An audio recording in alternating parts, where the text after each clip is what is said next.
है। प्रदेश की हर एक नदी नाले उफान पर हैं और नदियां सब कुछ तबाह और बर्बाद करने को आतुर हैं। नदियों में खतरे के निशान बारिश के पानी में गायब हो चुके हैं।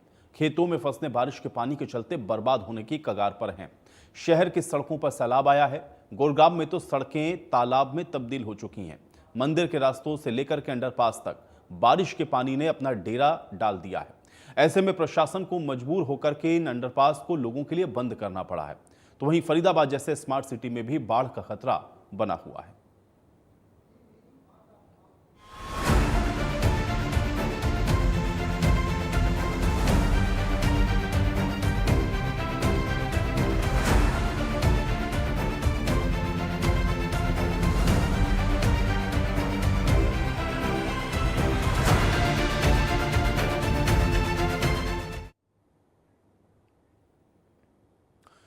तो हरियाणा में बारिश और बाढ़ से हालात बिगड़ रहे हैं और भारी बारिश के बाद नदी नाले उफान पर हैं। खतरे के निशान के पार सभी प्रमुख नदियां पहुंच गई हैं।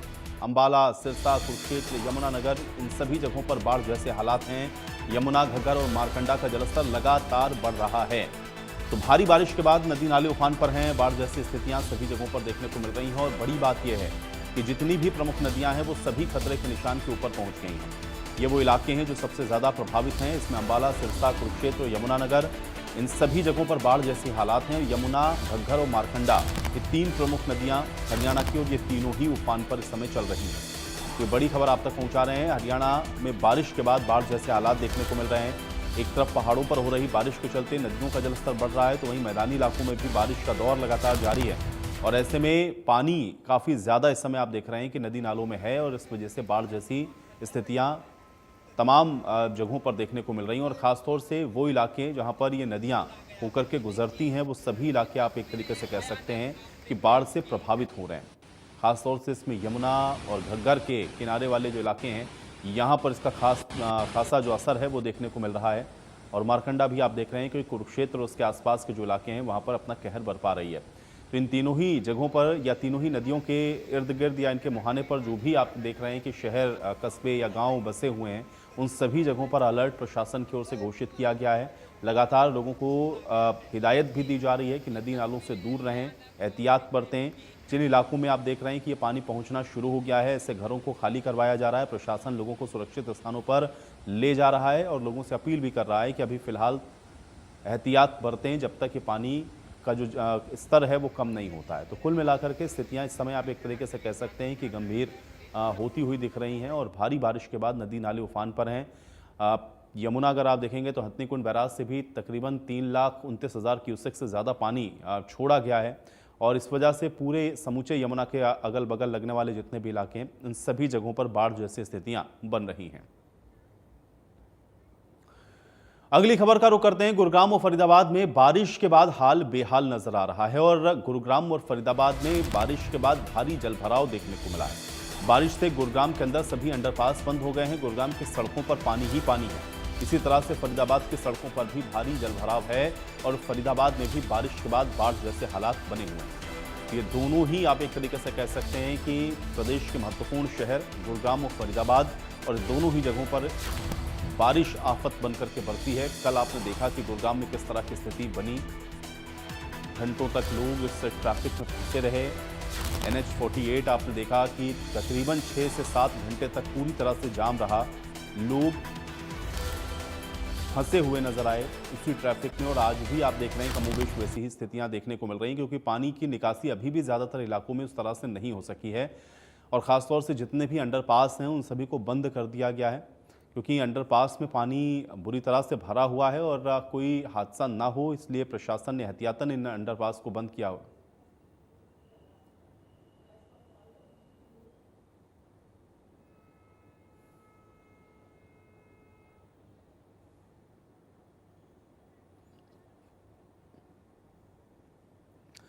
और चलिए इसी पर बातचीत करते हैं। फरीदाबाद से मेरे साथ मेरे सहयोगी देवेंद्र कौशिक जुड़ चुके हैं। देवेंद्र, बारिश के बाद लगातार हम लोग देख रहे हैं कि जो हाल है वो बेहाल नजर आ रहा है। फरीदाबाद की अभी फिलहाल क्या स्थिति है, अपडेट करें। बिल्कुल, देखिए फरीदाबाद की अगर स्थिति की बात करें तो फरीदाबाद के प्रशासन की चिंता शहर में जो हुए जल भराव है उससे ज्यादा यमुना किनारे सटे गांव और कॉलोनियों की है। क्योंकि फरीदाबाद में जो बरसात हुई उसमें NH-19 पर तो जरूर जल भराव देखने को मिला, जिसमें गाड़ियां फंसती हुई नजर भी आई और काफी वक्त उस पानी को निकालने में भी लगा। लेकिन सबसे ज्यादा प्रशासन की जो चिंताएं हैं उस बात को लेकर हैं कि जो हथनी कुंड बैराज से कल सुबह 6:10 पर 3,29,000 क्यूसेक पानी जो छोड़ा गया था उसके 48 घंटे देर रात या सुबह तक पूरे हो जाएंगे और उसके बाद में फरीदाबाद में यमुना का जो जल स्तर है पूरे उफान पर वो दिखाई देगी। और ऐसे में जो तमाम जो सटे इलाके हैं, जो तलहटी एरिया है, करीब 1.5 दर्जन गांव हैं और बसंतपुर इलाका जो दिल्ली से सटा हुआ इलाका है, वहां पानी आज से ही आना शुरू हो चुका है। और हर घंटे पहले 75,000 के करीब, फिर 80 और अब 91,000 क्यूसेक पानी ओखला बैराज से लगातार छोड़ा जा रहा है, जो आबादी वाले इलाके में पानी पहुंच चुका है। और वहां से अब तमाम जो लोग हैं वहां जो रह रहे हैं उनको बाकायदा वहां से कल से ही हटाना शुरू कर दिया गया था। लेकिन कुछ लोग अभी भी पानी के अंदर फंसे हुए हैं, उनको पुलिस की मदद से बाहर निकाला जा रहा है। तमाम अधिकारियों की जिम्मेदारी तय कर दी गई है। यमुना किनारे सटे जितना भी इलाका है, हर जगह इरीगेशन डिपार्टमेंट हो, चाहे STM हो, चाहे बाकी तमाम अन्य नगर निगम से संबंधित अधिकारी हो, पुलिस की तैनाती कर दी गई है। तो ये कोशिश प्रशासन की यही है कि कोई जन हानि या जान माल का नुकसान ना हो। लेकिन हम अभी भी देख रहे थे, क्योंकि पूरे दिन यमुना पे हमने जो इस तरह से देखा, बसंतपुर इलाके में घरों तक पानी पहुंच रहा था, कुछ लोग अभी भी जाने को वहां से तैयार नहीं थे। उनका साफ तौर से यही कहना था कि अगर वो घर छोड़कर जाते हैं तो उनके घरों में कई बार, पिछली बार जब 2023 में चोरी हुई थी तो इस बार भी उन्हें इस बात को लेकर डर है कि उनके घरों में चोरी होगी। कुछ शरारती तत्व पहुंचते हैं और पानी के अंदर और घरों से सामान को चुरा कर ले जाते हैं। तो इसलिए कुछ चिंताएं उन लोगों की हैं। और ऐसे में हालांकि प्रशासन, क्योंकि उन्हें वहां न से निकालना है, जानमाल का नुकसान ना हो इसलिए बचाना है, तो कोशिश लगातार यही कि वहां से उनको एवैक्यूएट करके बाहर लाया जाए। और जो उन्होंने शिविर बनाए हैं, राहत कैंप जो प्रशासन की तरफ से बनाए गए हैं, उसमें भेजने की कोशिश की जा रही है। लेकिन कुछ लोग अभी भी वहां से जो निकले हैं, अपने रिश्तेदारों के वहां पहुंचे हैं, अपने जानकारों के वहां उनकी तरफ से निकलना शुरू कर दिया गया। और सबसे बड़ी जो चुनौती रहेगी वो कल सुबह के वक्त की रहेगी प्रशासन के लिए भी, कि पानी अगर 3,29,000 जो ओखला बैराज तक पहुंचेगा और वहां से जब फरीदाबाद की सीमा में उसको छोड़ा जाएगा, तो क्या वो पूरा पानी यहां तक फरीदाबाद की सीमा तक पहुंचता है या उसको हिस्सों में बांटकर, जिस तरह से मैं जिक्र कर रहा हूं कि अभी भी फिलहाल अगर बात करें तो 91,000 क्यूसेक पानी फरीदाबाद की सीमा में ओखला बैराज से छोड़ा जा रहा है, जिसका असर साफ तौर से कॉलोनी में भी देखा जा रहा है। और जो 1.5 दर्जन बिल्कुल देवेंद्र, आप सही कह रहे हैं, क्योंकि जब अभी इतने पानी में ये स्थितियां हैं तो अगर ये पानी की आवक और ज्यादा होती है तो जाहिर है कि इसके लिए प्रशासन की तैयारियां क्या हैं, इस पर थोड़ा और मैं आपसे बातचीत करूंगा। करनाल का भी एक बार मैं रुक कर लेता हूं। मुकुल मेरे साथ, मेरे सहयोगी वहां से जुड़ गए हैं। मुकुल, लगातार हम लोग देख रहे हैं समूचे हरियाणा के अंदर इस समय, चाहे बारिश की बात करें या नदियों के बढ़ते हुए जलस्तर से, जनजीवन बुरी तरह से प्रभावित है। करनाल में अभी क्या स्थिति है, अपडेट करें मुकुल। तो बिल्कुल देखिए, जाहिर सी बात है क्योंकि पिछले कुछ दिनों से लगातार तेज बरसात होती हुई नजर आ रही है, जिसके कारण कहीं ना कहीं हथनी कुंड बैराज से 3 लाख क्यूसेक से ज्यादा का पानी छोड़ा गया और उसका सीधा असर कहीं ना कहीं कई जिलों पर देखने को मिल रहा है। वहीं अगर हम करनाल की बात की जाए, करनाल के साथ भी ऐसे कई गांव हैं जो यमुना के साथ लगते हैं। चाहे इंद्री की बात की जाए या घरोंडा में आने वाले कई गाँव ऐसे हैं जहां पर बारिश होने के कारण पानी का स्तर काफी ज्यादा बढ़ता हुआ नजर आ रहा है। बाढ़ जैसे हालात वहां पर देखने को मिल रहे हैं, क्योंकि एक करनाल के इंद्री में गांव लगता है शेरगढ़ टापू, वहां पे एक पुल बना हुआ है जो शेरगढ़ टापू से यूपी को मिलता है, लेकिन वो पुल ही पूरा डूब चुका है। वहां पे जो लोग हैं जो रोजाना यातायात करते हैं, जो एक स्थान से दूसरे स्थान जाते हैं, उनके लिए परेशानियां बढ़ जाती है, क्योंकि वो जो जाने का रास्ता है वो ही पूरा डूब चुका है। और ऐसे में फिलहाल जो लोग हैं वो ट्रैक्टर का सहारा लेते हुए नजर आ रहे हैं और कहीं ना कहीं ऐसे में चिंता का विषय उन तमाम लोगों के लिए बढ़ जाता है, क्योंकि उनको डर है कि अगर इसी तरीके से बरसात आती रही, अगर इसी तरीके से हथनी कुंड बैराज से पानी छोड़ा गया तो कहीं ना कहीं आने वाले 1-2 दिनों के अंदर वो पानी का जो स्तर है वो बढ़ जाएगा, उनके खेतों में, घरों में भी जा सकते हैं। इसके बाद कहीं ना कहीं परेशानी और ज्यादा बढ़ जाएगी। फिलहाल कहीं ना कहीं उम्मीद लगाए बैठे हैं कि प्रशासन इसमें क्या कुछ कहेगा, क्योंकि प्रशासन से जब बातचीत की गई तो उनका साफ तौर पर कहना है कि प्रशासन की पूरी तैयारियां हैं। वहां पर बड़े बड़े डंपर खड़े कर दिए गए हैं जो कट्टों से भरे हुए नजर आ रहे हैं, सीमेंट से भरे हुए नजर आ रहे हैं। अगर पानी का स्तर बढ़ता है तो कहीं ना कहीं उनको रोका जाएगा पानी को, क्यों, ताकि वो घरों में ना आए, खेतों में ना आए। और ऐसे में जो लोग हैं वो कहीं ना कहीं फिलहाल डर की स्थिति में जरूर है, क्योंकि बारिश लगातार होती हुई नजर आ रही है। अभी भी फिलहाल यहाँ पर करनाल में बारिश होती हुई नजर आ रही है, हालांकि हल्की फुल्की है, लेकिन अगर तेज आती है आने वाले समय में भी ये चिंता का विषय जरूर है, क्योंकि लगातार अगर हम बात की जाए यमुनानगर की या उस साइड जहां पर बात की जाए, वहां पर गाँव में, घरों में पानी आना शुरू हो चुका है। करनाल में भी फिलहाल ये स्थिति बनती हुई नजर आ रही है, जहां पर 1.5-2 फुट तक पानी फिलहाल आ चुका है और अगर इसी तरीके से बारिश रहती है तो आने वाले समय में कहीं ना कहीं लोगों के घरों में भी पानी इसी तरीके से घुस सकता है। जी चलिए मुकुल, बहुत शुक्रिया इस तमाम बातचीत और जानकारी के लिए। देवेंद्र, आपका भी बहुत शुक्रिया इस तमाम बातचीत और जानकारी के लिए। तो बाढ़ और बारिश से आप देख रहे हैं कि स्थितियां लगातार खराब होती हुई नजर आ रही हैं और ऐसे में इस बारिश के बाद किस तरह की स्थितियां ग्राउंड पर हैं, एक रिपोर्ट आपको दिखाते हैं। जल स्तर लगातार बढ़ता हुआ दिखाई दे रहा है, क्योंकि कल सुबह 6 बजे हथनीकुंड बैराज से 3,30,000 क्यूसेक पानी छोड़ा गया था, जिसका 48 घंटे बाद फरीदाबाद की सीमा में असर देखने को मिल रहा है। फिलहाल की अगर बात करें तो 86,000 क्यूसेक पानी ओखला बैराज से फरीदाबाद की सीमा में छोड़ा गया है और उसकी आपको तस्वीर आप देखेंगे तो यहाँ पूरी तरह से देखिए, ये बसंतपुर का इलाका है जो पूरे तरह कॉलोनी जलमग्न हो चुकी है। काफी मकान पानी के अंदर आ चुके हैं और ऐसे में प्रशासन की तरफ से भी इन तमाम लोगों को यहाँ से बाहर निकालने के लिए बोला गया था। बाकायदा इनके लिए कैंप, जो राहत शिविर हैं, वो अलग अलग जगह पर बनाए गए हैं, क्योंकि अगर जल स्तर और लगातार इसी तरह से बढ़ता रहा तो ज्यादा नुकसान होने की आशंका के देखते हुए ही प्रशासन अलर्ट पर है। बाकायदा तमाम अधिकारियों की जिम्मेदारी लगाई गई है। इरिगेशन डिपार्टमेंट के साथ साथ में जो एसडीएम है वो यहाँ खुद निगरानी कर रहे हैं, पुलिस की तैनाती कर दी गई है। और आप देखेंगे जिस तरह से अगर सामने की तस्वीरों में देखेंगे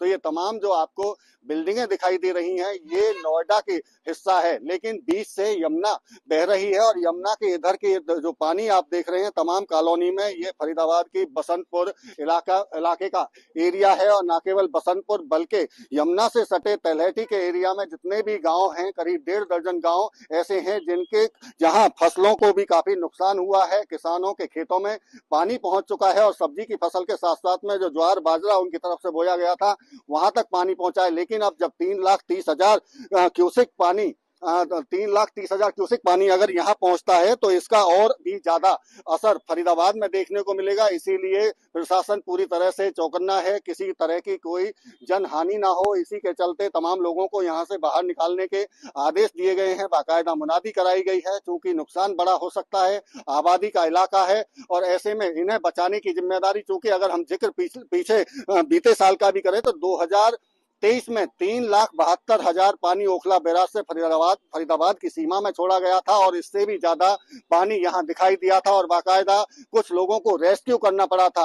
और इसी तमाम चीजों से बचने के लिए इस बार प्रशासन की कोशिश यही है कि पहले ही तमाम लोगों को बाहर निकाल लिया जाए, राहत शिविर में पहुंचा दिया जाए, ताकि किसी को जनहानि ना हो और अगर कोई नुकसान किसी का ना हो। इसी को देखते हुए प्रशासन पूरी तरह से मुस्तैद दिखाई दे रहा है। और न केवल इस कॉलोनी का, जैसा कि हम जिक्र कर रहे हैं कि यमुना से सटे पलवल तक के करीब 1.5 दर्जन गांव ऐसे हैं जहां खेतों में पानी पहुंचता है और आबादी तक भी पानी पहुंच जाता है। तो इन तमाम चीजों को देखते हुए सतर्कता प्रशासन की तरफ से भी बरती जा रही है, लोगों को भी आगाह किया जा रहा है। बाकायदा मुनादी कराई गई और मुनादी के बाद में अगर फिर भी कोई अगर व्यक्ति अपने घरों को नहीं छोड़ता है तो उनको जबरदस्ती वहां से बाहर निकालने की भी प्रक्रिया को अपनाया जाएगा। बताया जा रहा है कि कल सुबह तक और भी ज्यादा जल स्तर यमुना का बढ़ सकता है और जिससे फिर बड़ा नुकसान होने की आशंका है। इसी से बचने के लिए ये तमाम कोशिशें प्रशासन कर रहा है। और आप साफ तौर से देखेंगे तो अगर दूसरे इलाके में भी अगर देखें तो ये इधर एक तरफ जहां दिल्ली है तो दूसरी तरफ नोएडा है, तो इधर इस साइड में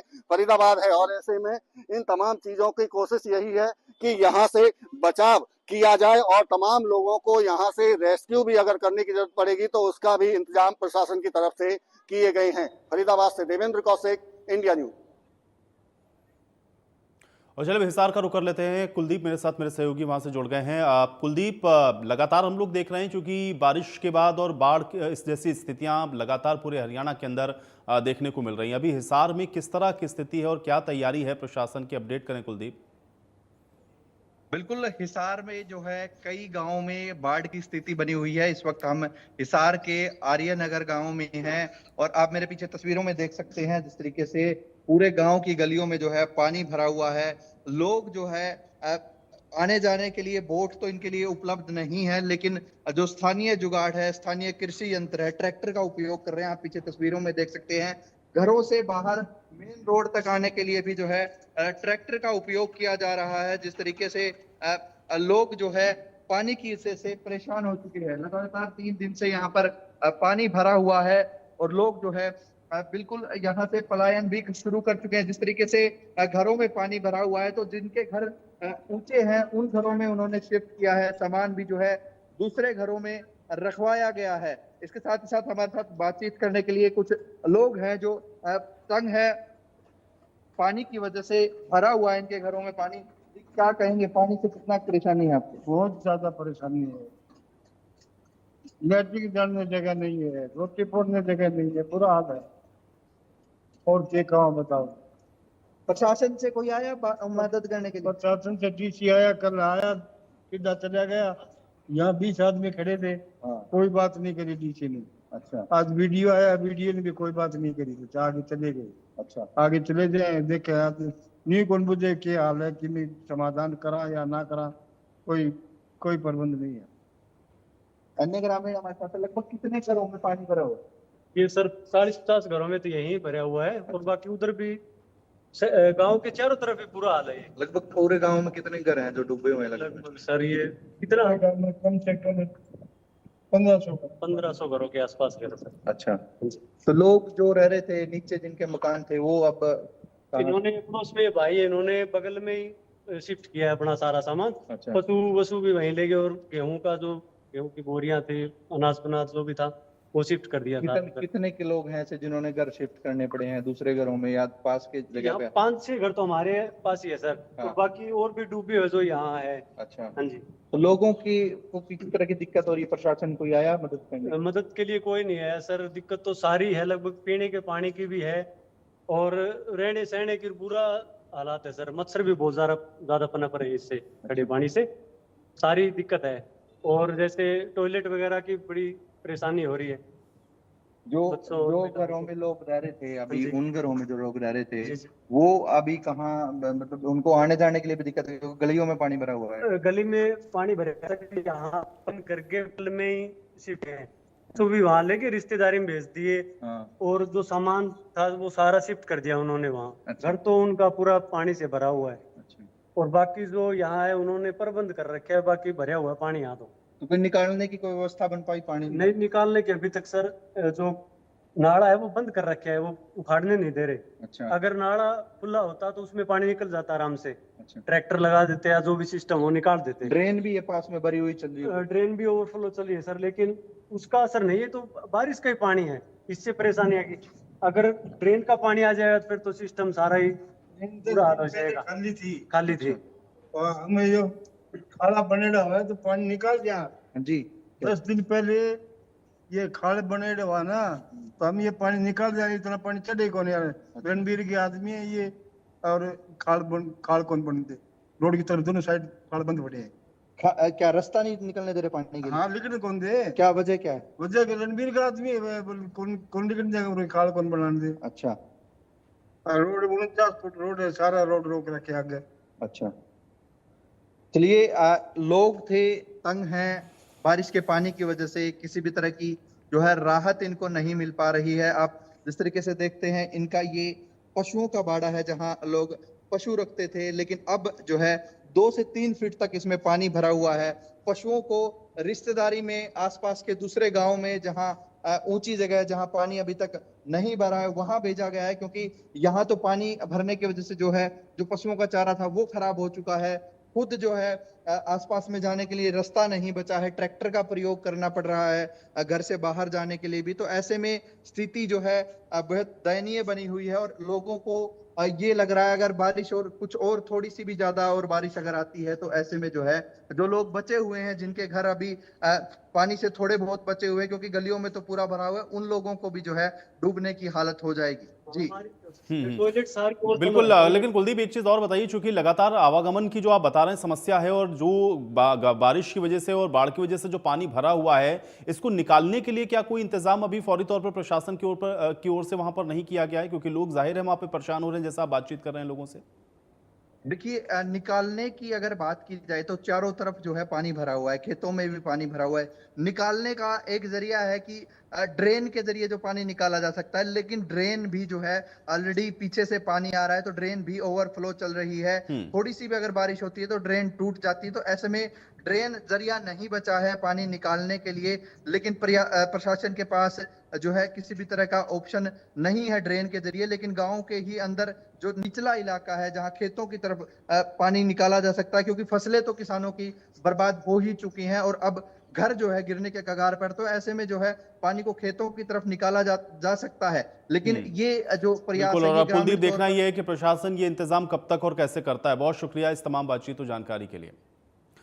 फरीदाबाद की सीमा में यमुना में बढ़ते हुए जलस्तर को लेकर के प्रशासन अलर्ट पर है और फरीदाबाद के डीसी विक्रम यादव खुद यमुना के किनारे सटे इलाकों का दौरा कर रहे हैं। डीसी ने इंडिया न्यूज के साथ भी खास बातचीत करते हुए कहा है कि देर रात या सुबह तक यमुना में ज्यादा पानी आने की संभावना है, इसलिए निचले इलाके में रह रहे लोगों को घरों को खाली करने के आदेश हैं।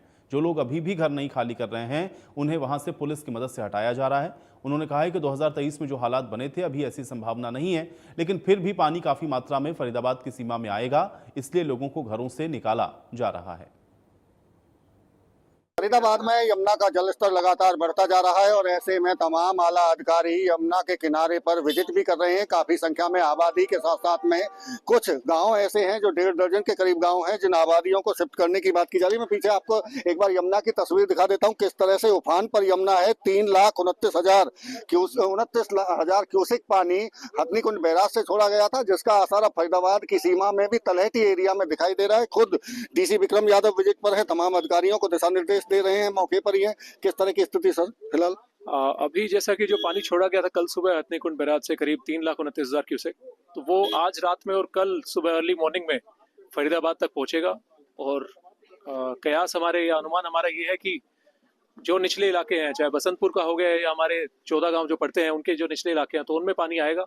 तो लोगों से आग्रह ये है कृपया करके वो वाले सारे स्थान जिसमें 2023 में पानी भरा था उनसे निकल के ऊंचे स्थानों पे या फिर चाहे अपने जानकारों के या फिर जो सरकार द्वारा जो मुहैया करवाए गए शेल्टर होम्स उनमें कृपया करके शिफ्ट हो जाए। लगातार हम देख रहे हैं चूंकि जिस वक्त हम बात कर रहे हैं अभी भी बरसात है और पहाड़ी और मैदानी इलाकों में बरसात का अलर्ट भी है अभी भी। क्या लगता है आपको कि जो 2023 के हालात थे उससे भी ज्यादा खराब हो सकते हैं? नहीं, उससे ज्यादा खराब तो नहीं होंगे, क्योंकि जो पानी भी छोड़ा गया था वो करीब 3 लाख के ऊपर भी कुछ घंटे रहा था हथनीकुंड बैराज में, तो वो इवेंचुअली कमी हो गया। और अभी भी हम बात करें तो 2 लाख के नीचे ही वो पानी वहां से छोड़ा जा रहा है, तो वो कुछ घंटे ही फर्क रहेगा, परंतु पानी का स्तर थोड़ा जल्दी बढ़ सकता है और रात में बढ़ सकता है। लोगों को सावधान होने की जरूरत है। क्योंकि विजिट करने के लिए निकले हैं, कुछ कमियां आपको मिली हो जो अधिकारियों को आदेश दिए हो आपने? बिल्कुल ही जी, जैसा कि अभी देखा कि कुछ लोग अपने घरों से निकलने में थोड़े से रेजिस्टेंस दिखा रहे हैं, तो लोगों से आग्रह ये है कृपया करके निकल जाएं। वार्निंग हमारी तरफ से जारी कर दी गई है, 2 दिन से हम लगातार जा रहे हैं सभी निचले इलाकों में। कृपया करके वो घर अपना खाली करके ऊंचे स्थानों पे आ जाए। एक आखिरी सवाल सर आपसे, जहां हम खड़े हैं ये बांध पिछली बार 2023 में कई जगह दरार इसमें आ गई थी, इसके बचाव के लिए कटाव मिट्टी का ना हो उसको लेकर कुछ आदेश दिए? बिल्कुल ही जी, जब लास्ट टाइम 2023 में भी हम मौके पे ही थे, हमने देखा था जहाँ पे अगर थोड़े से इश्यूज थे हमने तभी की तभी एड्रेस करा था। कोई बांध में कोई पानी इधर से उधर नहीं गया, सारा इंटैक्ट था बांध।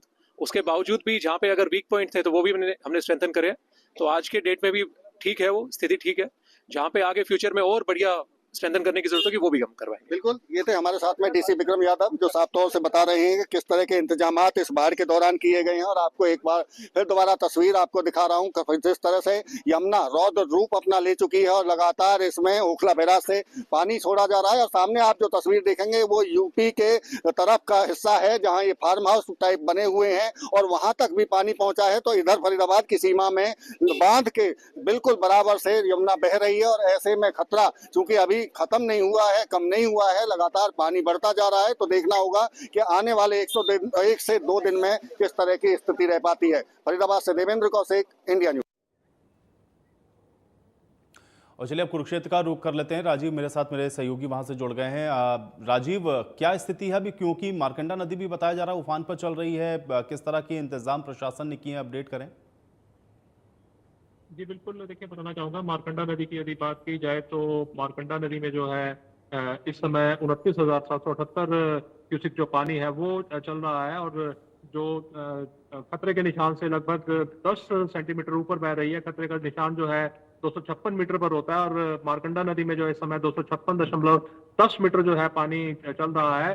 प्रशासन जो है हाई अलर्ट पर कहा जा सकता है। जो एक जिला कंट्रोल रूम भी बनाया गया है, उसके अलावा जगह जगह पेहवा और शाहबाद में भी जो है हेल्पलाइन नंबर जो है जारी किया गया है। उपायुक्त जो है वो खुद उन्होंने स्थिति संभाली हुई है और खुद जो है कमान संभालते हुए जो उपायुक्त जो है वो जगह जगह जो बाढ़ प्रभावित क्षेत्र है, जहां जहां पानी है, वहां पर जा रहे हैं। और यदि शाहबाद की बात की जाए तो शाहबाद में लगभग 1 दर्जन जो गांव हैं वो प्रभावित हैं। उसके अलावा यदि पेहवा की बात की जाए तो पेहवा में भी जो है 1 दर्जन जो है गांव वो भी जो है प्रभावित कहे जा सकते हैं। यहाँ पर जो है क्योंकि बाढ़ के कारण जो है स्कूल भी जो है बंद किए गए थे। उसके अलावा जो आम जनजीवन है वो भी जो है यहाँ पर प्रभावित दिखता है।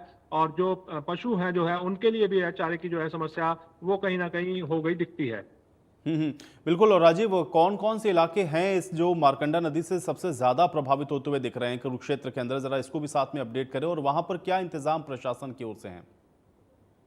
देखिए, यदि जो शाहबाद मारकंडा की यदि बात की जाए तो शाहबाद मारकंडा में जो है कठुआ, गुमटी, पंगोर, मलिकपुर, रूपनगर, पट्टी जामड़ा, ये जो क्षेत्र है ये जो है बहुत ज्यादा जो है प्रभावित है। उसके अलावा पेहवा में भी जो है दीवाना, गंगेड़ी, नैसी, तबरा, ये जो कुछ क्षेत्र है यहाँ पर जो है ये खासे जो है प्रभावित दिखते हैं, क्योंकि मारकंडा नदी का जो पानी है वो यहाँ पर जो है उसने जो है फसलों को नुकसान पहुंचाया है। तो जो प्रथम दृष्टया यदि बात की जाए तो लगभग 9 से 10 हजार जो एकड़ जो धान की फसल है या गन्ने की जो फसल है, जो कि अधिकतर जो है बहुतायत जो है शाहबाद में होती है, उसको जो है नुकसान जो है वो कहीं ना कहीं हो गया दिखता है। तो जो ठीकरी पहरा लगाने के जो है वो जिला प्रशासन की तरफ से आदेश दिए गए हैं। उसके अलावा जो उपायुक्त है वो जो खुद जो है जायजा ले रहे हैं कि किस जगह जो है पानी है और उसकी पानी की जो है निकासी किस तरह से होनी है। तो जो तमाम प्रबंध है, उसके अलावा जो अन्य प्रशासनिक अधिकारी हैं, एसडीएम की बात की जाए, तहसीलदार की बात की जाए, तो इन तमाम लोगों को जो है अलर्ट पर रखा गया है। जो सभी छुट्टियां हैं जो इनकी अधिकारियों की, वो छुट्टियां जो है रद्द कर दी गई हैं। तो कहीं ना कहीं लगता है कि प्रशासन भी जो है हाई अलर्ट पर है और लोगों की जो समस्याएं हैं उन्हें ज्यादा समस्या ना हो, क्योंकि पानी का जो जल भराव है उसको जल भराव यदि गाँवों में होता है, यदि घरों में घुसता है तो वो कहीं ना कहीं परेशानी का सबब बनता है। लेकिन अभी तक जो पानी जो है वो खेतों में जो है वो घुस गया दिखता है। चलिए राजीव, बहुत शुक्रिया इस तमाम बातचीत और जानकारी के लिए। और अब चलिए सीधे रुक कर लेते हैं यमुनानगर का। देवीदास शारदा मेरे साथ, मेरे सहयोगी यमुनानगर से जुड़ गए हैं। देवीदास, क्या स्थिति है अभी फिलहाल हथनीकुंड बैराज से, क्योंकि कल 3,29,000 क्यूसेक पानी को छोड़ा गया था और लगातार पानी की आवक अभी भी हो रही है। क्या जानकारी, क्या अपडेट है अभी फिलहाल? जी बिल्कुल, बात करें तो हथनीकुंड बैराज की जिस तरीके से कल सुबह 4 बजे से 3,29,000 क्यूसेक पानी था रिलीज होना शुरू हो गया था, तो रात 8 बजे तक लगातार हाई फ्लड की स्थिति बनी रही है। और इस समय बात करें तो इस समय पानी कुछ घटा जरूर है, लेकिन 1.5 लाख क्यूसेक पानी अभी भी आज सुबह से ही लगातार चल रहा है। सुबह 2-2.25 लाख क्यूसेक तक तो चलता रहा, लेकिन जैसे 8-10 बजे के बाद से 1.5 लाख राउंड फिगर में पानी है लगातार चल रहा है। या 5,000 क्यूसेक बढ़ जाता है या कम हो जाता है, लेकिन पानी का प्रेशर लगातार इसमें चल ही रहा है। बात करें तो जिला प्रशासन की, उसको लेकर भी पूरा अलर्ट है। कल जैसे पानी आया था लापरा, कैत, मंडी जो गांव थे, यहाँ पर सड़क के ऊपर भी पानी आ गया था। 2-2 फुट 3-3 फुट पानी आ गया था। तो जिसके देखते हुए जिला प्रशासन ने जो महाराजा अग्रसेन चौक से कलानौर जाने वाला रास्ता अंडरपास था उसको बंद करवा दिया। वहां पर जो कॉशन लगवाकर जो पुलिस ने बैरिकेड लगवा दिए थे, वो आज सुबह से ही उपायुक्त Yamunanagar Parth Gupta, SDM SSP Yamunanagar Kamaldeep Gupta, SC irrigation Ravishankar Mittal, सभी लोग गांव-गांव का दौरा कर रहे हैं आज भी। क्योंकि यहाँ पर एक चीज कहना चाहूंगा, यहाँ पर टापू कमालपुर है, यहाँ पर जैसे ही पानी कम होता है तो यहाँ पर भूमि कटाव शुरू हो जाता है। तो सिर्फ 500 मीटर के करीब एरिया रह गया था, जिससे मतलब कि जो गांव का एरिया था वहां तक यमुना पहुंच सकती थी। उसको लेकर युद्ध स्तर पर प्रशासन पहुंच चुका है। उपायुक्त यमुनानगर, एससी इरिगेशन और एसपी ने सभी ने मिलकर वहां का मुआयना किया। इसके अलावा पोबारी गांव है जो उत्तर प्रदेश की तरफ से आता है, तो उपायुक्त वहां भी पहुंचे हैं। उन्हें हर आदमियों की छोटी छोटी बात का जायजा लिया है, गांव वालों से बात भी की है। उन्होंने ये भी कहा कि किसी भी आदमी को किसी तरह की कोई दिक्कत आने नहीं दी जाएगी। जी बिल्कुल। और देवीदास, चूंकि ज्यादातर गांव हम लोग देख रहे हैं कि यमुनानगर के सब बाढ़ से प्रभावित बताए जा रहे हैं, तो यहाँ पर प्रशासन की ओर से क्या इंतजाम किए गए हैं और क्या जो सहूलियतें मिलनी चाहिए, जो राहत की सामग्रियां मिलनी चाहिए लोगों को, या जो अलर्ट्स दे रहा है प्रशासन, उसको लेकर के क्या इंतजाम प्रशासन ने खुद किए हैं, इसको थोड़ा सा अपडेट करें देवीदास। जी बिल्कुल, जिस तरीके से बाढ़ आती है, बाढ़ हर साल का काम होता है, रूटीन रहती है, तो उससे पहले बाढ़ बचाव के काम होते हैं। यहाँ पर जो प्रशासन है वो चिन्हित करता है भी किस जगह ब्लैक डार्क जोन जा सकता है या कहाँ नुकसान हो सकता है, तो वहाँ पैच वर्क का कार्य किया जाता है।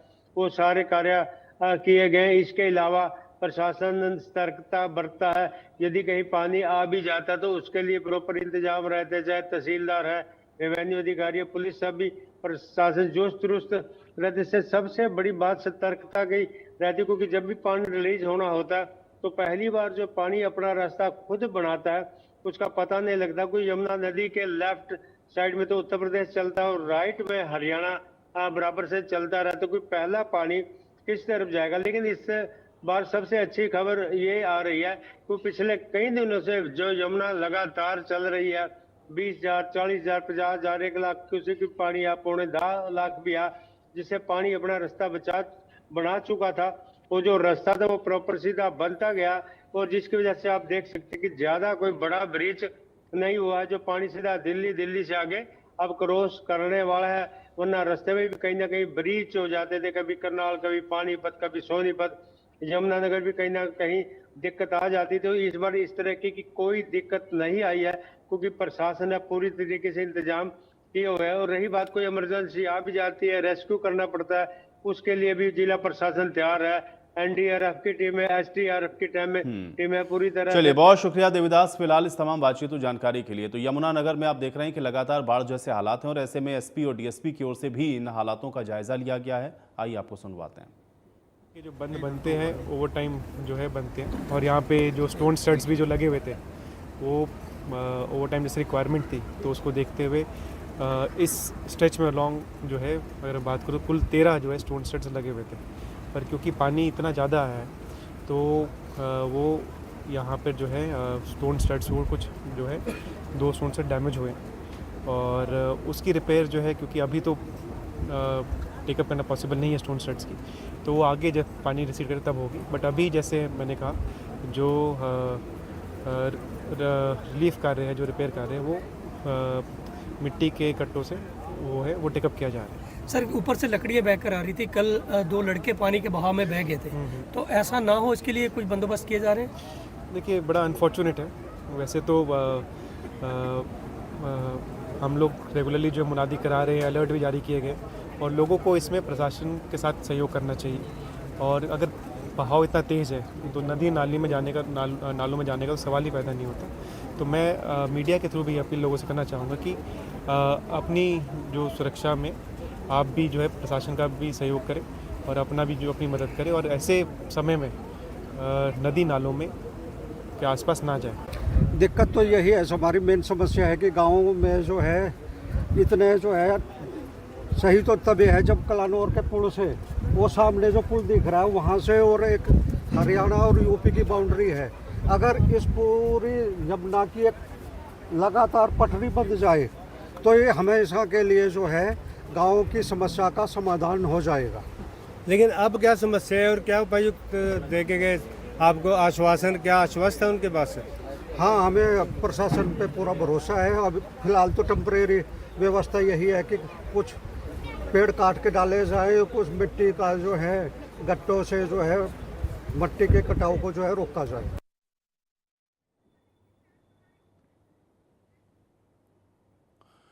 तो गुरुग्राम से खबर है, बारिश के बाद हालात बिगड़ गए हैं और बारिश से अरावली का बांध भी टूट गया है। कादरपुर गांव में अरावली बांध टूटा है, ये बड़ी खबर है।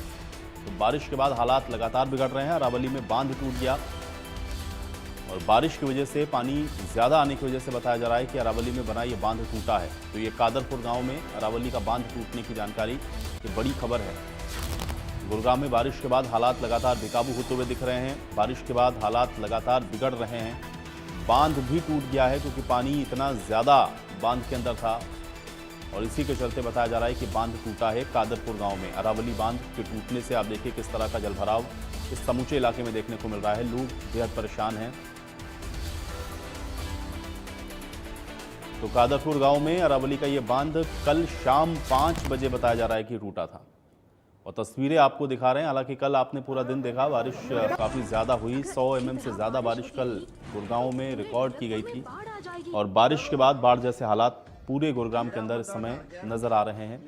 कि कल शाम को बांध टूटने के बाद आज किस तरह की परिस्थितियां हैं उसकी तस्वीरें भी आप देख सकते हैं। तो बारिश के बाद हालात बिगड़ गए हैं। अरावली का ये बांध कादरपुर गाँव में टूट गया और इस वजह से पानी की आवक और ज़्यादा थी और आसपास के जो तमाम इलाके हैं, तमाम गांव हैं, वो इसकी वजह से बाढ़ जैसे हालात बने हुए हैं।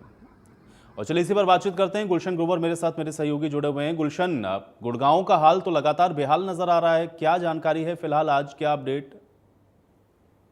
देखिए, एक तरफ जहां पर गुड़गांव में भारी बरसात से जगह जगह जलभराव देखने को मिला, क्योंकि कल की अगर बारिश की बात करें तो लगभग 16 बारिश जो है वो दर्ज की गई थी और इसके बाद जो है लगातार कई इलाकों में जलभराव हुआ। अब एक तस्वीर और सामने आई कि जो सोमवार की कल सोमवार का दिन था और लगभग शाम 5 बजे के करीब कादरपुर में एक बांध जो है वो टूट गया, जिस वजह से कई इलाकों में जो है वो पानी भर गया। मैं इस समय उसी जगह मौजूद हूँ। पहले वो तस्वीरें आपसे साझा कर दूं। जो आप सामने मिट्टी आप देख रहे हैं, ये बांध जो है ये टूटा है। बिल्कुल इसके पीछे की बात करें तो काफी जो पानी है वो भी अभी फिलहाल भरा हुआ है। हालांकि उसको रोकने का जो प्रयास है वो लगातार किया जा रहा है ताकि जो पानी है वो और गांव में ना जा सके। और कल की तस्वीर जो भयंकर है वो आप देख रहे हैं। इस समय ये जो पानी देख रहे हैं, ये पानी जो है लगातार अभी भी यहाँ पर भरा हुआ है। और जैसे ही ये बांध टूटा, जो आप मिट्टी का टोला देख रहे थे कि जो काफी मिट्टी जो है यहाँ, इसे बांध जो है बोला जाता है ताकि इस पानी को यहीं कहीं रोका जा सके। ये सामने जो है अरावली की पहाड़ियां हैं, आपको अरावली की पहाड़ियां भी दिखा दें। इसी अरावली की पहाड़ियों से यहाँ पर ये पानी जो है वो इकट्ठा होता है और उसके बाद अचानक जब बांध टूटता है तो बांध टूटने से तमाम जो पानी है वो सड़कों पर, घरों के अंदर, और वो कल जो है हमने देखा कि काफी पानी जो है वो भर गया था। हालांकि फिलहाल ये पानी अभी थमा हुआ है। कई लोगों को जो है यहाँ कादरपुर के लोगों को परेशानियां आई हैं। फिलहाल ये तस्वीरें हैं, आप देख रहे हैं कि आसपास गांव के जो लोग हैं वो यहाँ पर इकट्ठे हुए हैं। और ये जो मिट्टी आप देख रहे हैं, फिलहाल इसी मिट्टी को से रोकने का जो है वो प्रयास लगातार पानी का किया जा रहा है ताकि और ज़्यादा पानी अब ना बह सके। हमारे साथ कुछ गांव के लोग हैं, उनसे जानते हैं कि आखिर क्या हुआ था, क्या पूरी घटना हुई थी, क्या पूरा मामला हुआ था, कैसे बांध टूटा, और जब बांध टूटा तो जो पानी है वो किस कदर गांव के अंदर गया, क्या क्या परेशानी आपको? भाई, पानी जो पहाड़ से जो ड्रेनिंग होती है पानी की, वो गांव के अंदर से है, इंटरनली है। तो यहाँ सारा स्टोरेज होता है पानी शुरू से ही, काफ़ी पुश्तैनी टाइम से, अभी से नहीं, काफ़ी पुराने टाइम से यहीं स्टोरेज होता है पानी। वो पानी का जब फ्लो पीछे से ज़्यादा हो गया तो ये बांध तब टूटा। उसके बाद पानी का यहाँ से ओवरफ्लोइंग होने की वजह से ये पानी का बांध यहाँ से इस वजह से टूटा है। तो बांध टूटने से क्या क्या नुकसान? गाँव के लोग बसे हुए हैं, जहाँ से पानी की एग्जॉस्टिंग थी वहाँ से ज़्यादा निकलने के बावजूद इन्होंने बांध में इसमें से अंदर पानी छोड़ दिया। पानी आने के बाद जो है कि अंदर के जो गांव के लोग हैं, जहाँ से पानी आता है इसमें डैम में, वहाँ के लोगों को काफ़ी परेशानी हुई है। उनके घरों में अंदर तक पानी चला गया है। और फिलहाल स्थिति नियंत्रण में है? अभी नियंत्रण में सर। तो कितना पानी यहाँ इकट्ठा हो गया था? क्योंकि कल जो 116 mm की बारिश हुई उसका जो नज़ारा है वो यहाँ भी देखा गया, काफ़ी पानी, काफ़ी ज़्यादा था यहाँ पे। और पानी की कोई लिमिट नहीं थी। पहाड़ से नीचे ड्रेन हुआ पानी, उसकी कोई लिमिट नहीं थी। पानी गांव का भी था, पहाड़ का भी था। पुराने टाइम से पहाड़ों में से पानी नीचे उतरता है, तो उस पानी की वजह से ये पानी यहाँ पे स्टोरेज था, स्टोरेज की वजह से ये पानी ओवरफ्लो हुआ, और फ्लो होने की वजह से यहाँ से बांध टूट गया। तो कैसे मदद की आप लोगों ने भी जब बांध टूटा, जब पानी घरों में जा रहा था, गाँव के अंदर घुस रहा था? नहीं, मदद क्या, इसमें जैसे पानी आता है तो भाई वो तो अंदर घुसेगा ही, उसमें क्या घर गांव में तो क्या वो के। लेकिन अभी ये है कि जेसीपी से पूरी वो की है ये बांध को रोकने के लिए, ताकि और पानी, हाँ, ताकि और पानी अंदर वाला बाहर ना आ सके। अगर और बारिश आती है तो लगता है कि और पानी भर सकता है? हाँ, वो तो भाई मौसम के ऊपर बात है, जितनी तेज बारिश आएगी तो उसी हिसाब से होगा। ये तो बाकी तो देखना, अभी सुविधा करी दी है तो पूरी। देखिए, बिल्कुल आपने देखा कि तमाम जो सुविधाएं हैं वो की जा रही है ताकि बारिश ना आए, और बारिश अगर आती है तो और जो पानी इकट्ठा अंदर जमा हुआ है वो भी सड़कों पर जा सकता है। बांध टूटने के बाद किन किन इलाकों में ये पानी जो है वो गया? ये इधर गया अपना सेक्टर 62 में, और ये अपने मैदावास की तरफ इधर पानी बहुत ज़्यादा गया। मतलब इससे कौन कौन से गांव जो है वो प्रभावित हुए, चाहे वो घाटा हो, बैरतपुर? घाटा नहीं हुआ। और कौन कौन सा हुए गाँव? ये 2 गए, कादरपुर की ढाणियाँ और उलावास गाँव। हाँ, कादरपुर मेन है जो लीड में है गांव, क्योंकि कादरपुर का ही पानी है ये।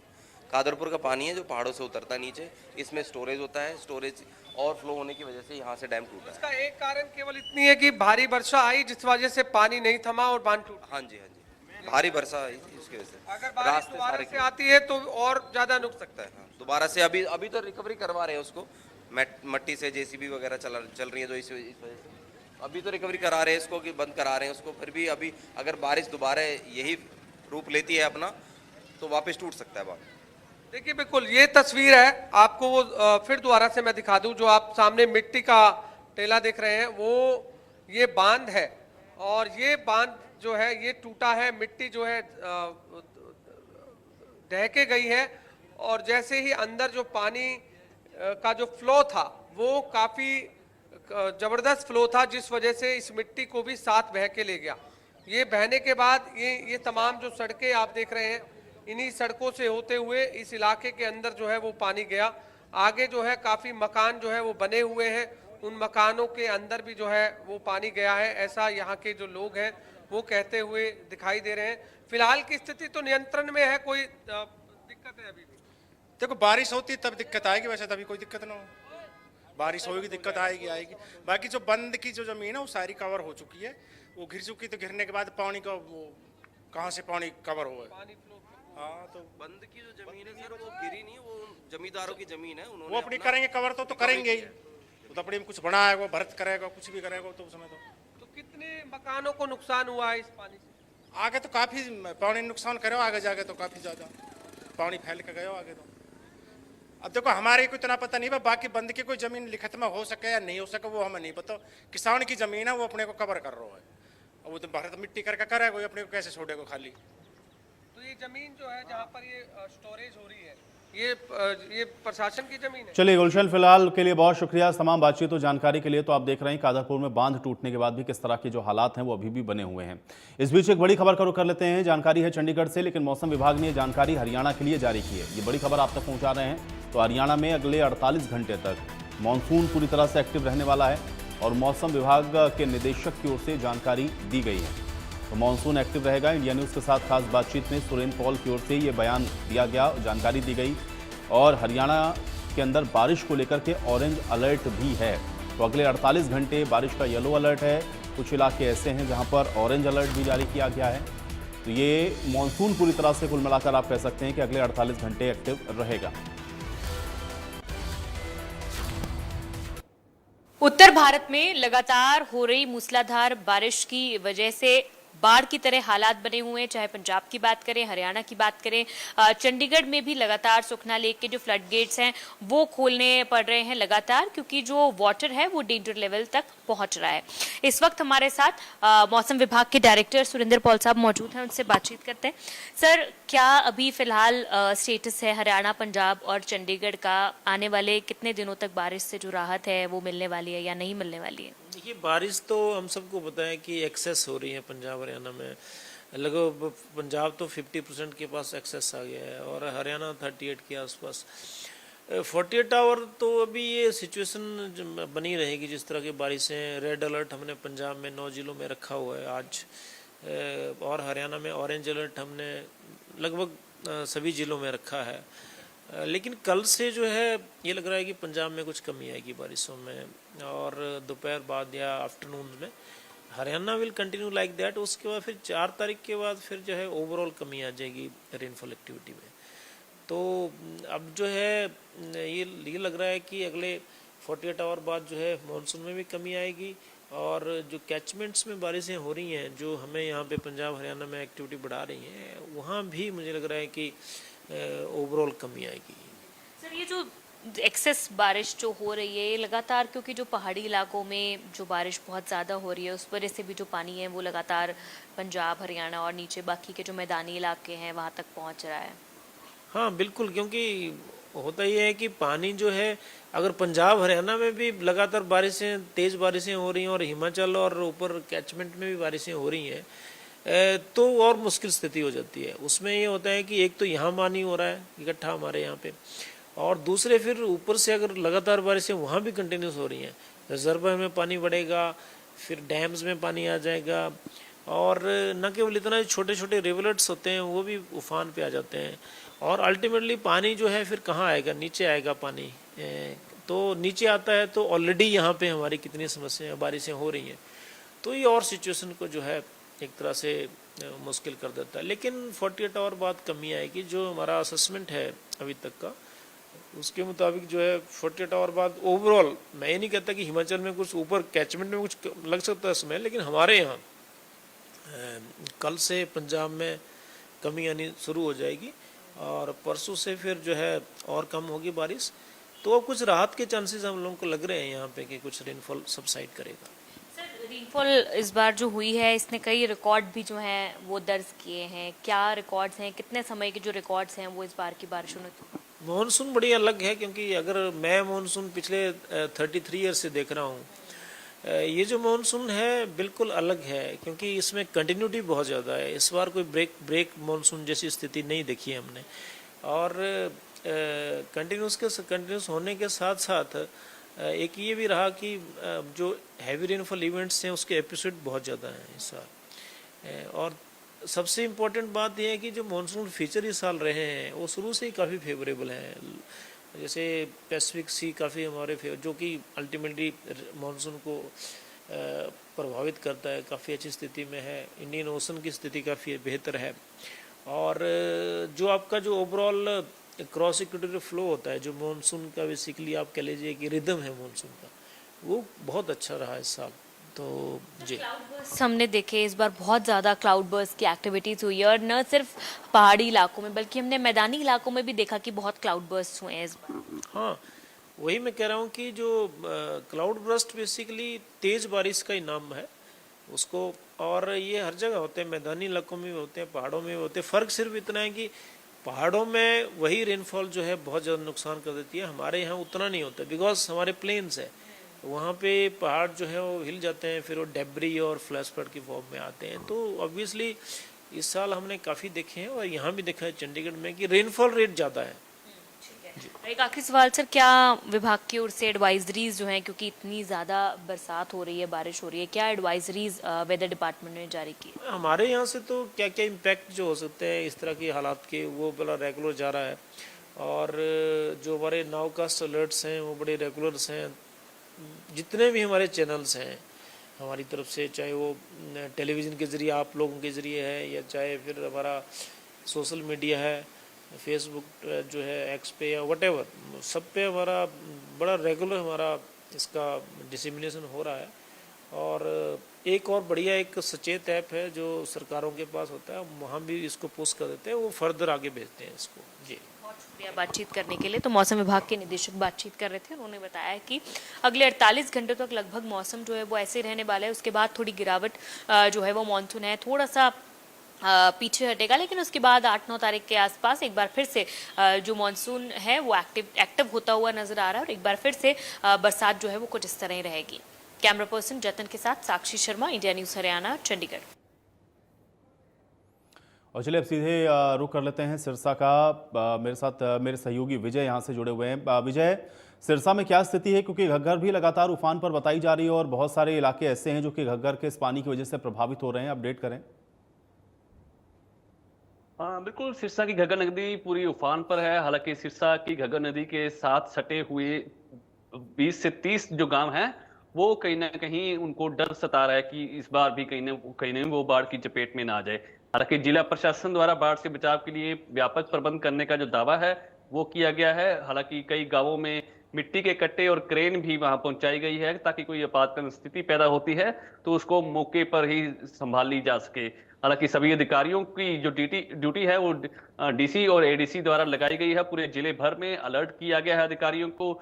छुट्टियां उनकी रद्द की गई हैं और छुट्टियों के रद्द के चलते कहीं ना कहीं स्टेशन छोड़ने पर पूरी तरह से पाबंदी लगाई गई है। और इसी तरह का जो कड़ा पहरा है वो ग्रामीण अब अपने गाँव में रख रहे हैं। दिन और रात कड़ा पहरा लगा रहे हैं ताकि किसी प्रकार की गड़बड़ी होती है तो उससे निपटा जा सके। आपको बता दें कि अभी तक जो सिरसा की घग्गर नदी है उसमें 27,600 क्यूसेक जो पानी है वो अभी आ चुका है। तो इसके साथ ही ओटूवियर उसमें 17,500 क्यूसेक पानी आ चुका है। तो अपने आप में खतरे का निशान जो है वो ये जो पानी है वो अपने आप में बता रहा है। हालांकि जिला प्रशासन बार बार लोगों से अपील भी कर रहा है कि किसी भी व्यक्ति को पैनिक होने की आवश्यकता नहीं है, घबराने की आवश्यकता नहीं है। इस संकट की घड़ी में प्रशासन और राज्य सरकार उनके साथ खड़ी है, उनको बचाने का पूरा प्रयास किया जाएगा। जी बिल्कुल। और विजय, लेकिन पिछली बार भी हम लोगों ने देखा कि जब बाढ़ आई थी तो घग्गर ने काफ़ी तबाही मचाई थी, और इस बार भी क्योंकि पानी काफ़ी ज़्यादा घग्गर में दिख रहा है, प्रशासन की ओर से क्या वो इंतजाम उसी तरह से ग्राउंड पर है? और दूसरा ये है कि जो फौरी राहत मिलनी चाहिए लोगों को या जिनको नुकसान हो रहा है इस पानी की वजह से, उसके क्या इंतजाम प्रशासन ने किए? थोड़ा इसको भी अपडेट करें। बिल्कुल, जिला प्रशासन बार बार दावा कर रहा है कि जो घग्गर नदी के आसपास के जो गांव हैं, जिनके जो तटबंधों को पूरी तरह से मजबूत भी अब जिला प्रशासन के अधिकारी और कर्मचारी करने में जुटे हुए हैं। दिन भर जो है कर्मचारियों की ड्यूटी भी गांवों में लगाई गई है, बाकायदा सरपंच और जो दूसरे अधिकारी हैं उनकी ड्यूटी भी वहां लगाई गई है, ताकि किसी प्रकार की कोई गड़बड़ी न हो सके। इसके साथ ही सरपंचों के साथ साथ ग्रामीणों को भी सख्त हिदायत दी गई है कि अपने गाँवों में जो तटबंधों को मजबूत करने का प्रयास वो जल्द से जल्द करें, ताकि कोई दिक्कत होती है तो उसे जल्द से जल्द कंट्रोल किया जा सके। हालांकि ग्रामीण भी अपने स्तर पर जो मिट्टी के कट्टे हैं वो आसपास के एरिया में जहां मजबूत जो तटबंध नहीं है तो उनको मजबूती देने के लिए प्रयास कर रहे हैं। तो साफ तौर पर अब आने वाला चलिए विजय, बहुत शुक्रिया फिलहाल इस बातचीत और जानकारी के लिए। तो बारिश के बाद गुरुग्राम का हाल बेहाल है। गुरुग्राम के ज्यादातर अंडरपास ऐसे हैं जहां पर इस समय भारी जलभराव है और इन अंडरपास को बंद कर दिया गया है। एक ग्राउंड रिपोर्ट आपको दिखाते हैं। बरसात के चलते हुए जल भराव के कारण गुरुग्राम में कई अंडरपास और सर्विस लेन को भी प्रशासन को बंद करना पड़ा। इस वक्त हम मौजूद हैं गुरुग्राम के राजीव चौक पर। राजीव चौक के नजदीक जो दिल्ली जयपुर हाईवे है, राजीव चौक के नजदीक ये सेक्टर 38 का अगर बात की जाए तो अंडरपास है। आपको दिखाना चाहेंगे ये सेक्टर 38 का अंडरपास है, जो कि राजीव चौक पर दिल्ली जाने के लिए ये अंडरपास का इस्तेमाल किया जाता है। लेकिन बरसात के चलते जल भराव की ऐसी स्थिति है कि इस अंडरपास में भी जल भर गया है, यानी कि जल भराव हो गया है, पानी भर गया है, जिसके चलते फिलहाल इस अंडरपास को ट्रैफिक के आवाजाही के लिए बंद किया गया है। ये गुरुग्राम के राजीव चौक, दिल्ली जयपुर हाईवे पर राजीव चौक पर ही ये सेक्टर 38 का ये अंडरपास है, जो कि गुरुग्राम के बख्तावर चौक, मेदांता अस्पताल होते हुए जो लोग दिल्ली जयपुर हाईवे पर जब आते हैं दिल्ली जाने के लिए या जयपुर जाने के लिए, तो उन्हें इस अंडरपास का इस्तेमाल करना होता है। लेकिन इस अंडरपास में आपको हम तस्वीरें दिखा रहे हैं कि यहाँ पर आप देखेंगे कि यहाँ पर पानी भर गया है और लगातार जो हाईवे का जो पानी है वो पाइपों के माध्यम से अलग अलग जो है इस एक्सप्रेसवे के नजदीक इस अंडरपास में आ रहा है, जिसके चलते फिलहाल कुछ ऐसे अंडरपास हैं जिन्हें बंद किया गया है। अक्सर ऐसा देखा भी जाता है, चाहे ये गुरुग्राम का ये